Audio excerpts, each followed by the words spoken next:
In this video, we will cover application, multiple devices, cutting devices, and removal for the Zip 16 and Zip 8i surgical skin closure. Federal law restricts this device to sale by or on the order of a physician. Users must read and understand the device instructions for use prior to using the device. When prepping the patient, clip excess hair around the intended incision site where the zip device will be placed. The device must contact clean, dry skin, free of exudate, skin oils, or hair for adequate adhesion. For midline incisions on the knee, apply the device with the knee at 45 degrees of flexion. The zip is contraindicated for high-tension wounds and does not eliminate the need for subcutaneous, tension-relieving sutures. The gap between incision edges must be 5 mm or smaller before the zip is applied to the skin. If an incise barrier is used, remove it from the skin at least 3 cm from each side of the incision. To achieve adequate adhesion, the skin must be clean and dry at least 3 cm from each side of the incision. Do not place the device on moist or wet skin. The device has 2 release liners marked with the numbers 1 and 2. Remove the liner marked with the number 1 to expose adhesive on the end of the device. Align the device on the end of the incision. The first strap should be at or beyond the end of the incision. Press the end of the device firmly to ensure good adhesion. Lift the loose end of the device and carefully pull the tab marked with the number 2 a few centimeters along the incision. Carefully center the device on the incision and press to the skin.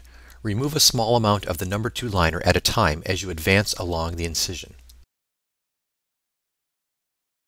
Press the device to the skin to ensure good adhesion. Devices can be combined for longer incisions. Place the second device on top of the end of the first device. The overlap should be approximately 3 to 4 mm. Apply the second device in the same manner as with the first device.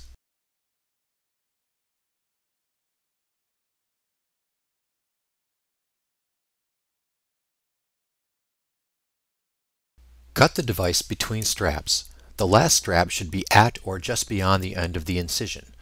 Press the device to the skin to ensure good adhesion.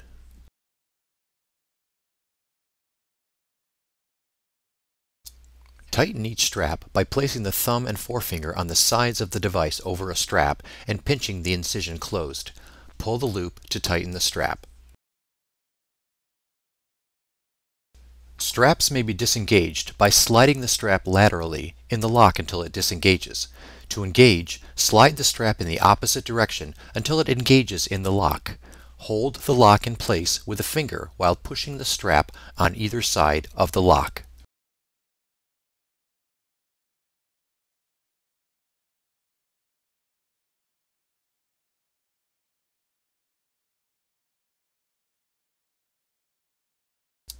Trim the straps as short as possible to avoid interference with dressings or clothing.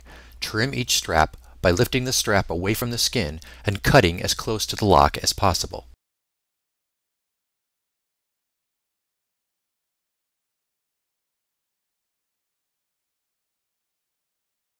When applying a dressing, it is important to ensure that any adhesive or tape from the dressing does not contact any portion of the zip device to avoid damaging the zip when removing the dressing.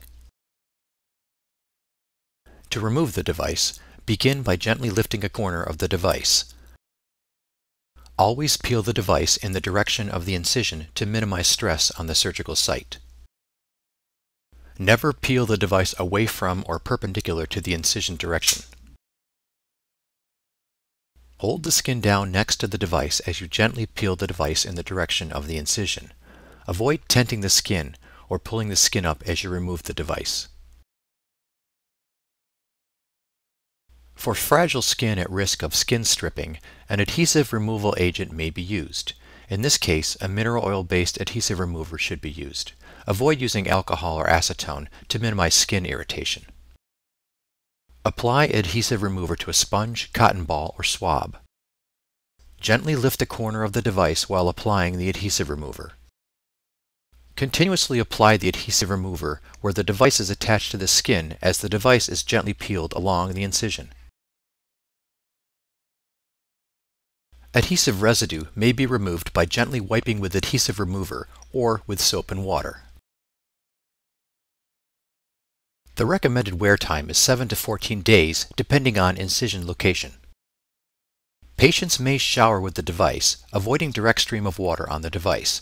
Patients should not immerse the device in a tub or pool. And finally, at the surgeon's discretion, a patient may remove the device at home.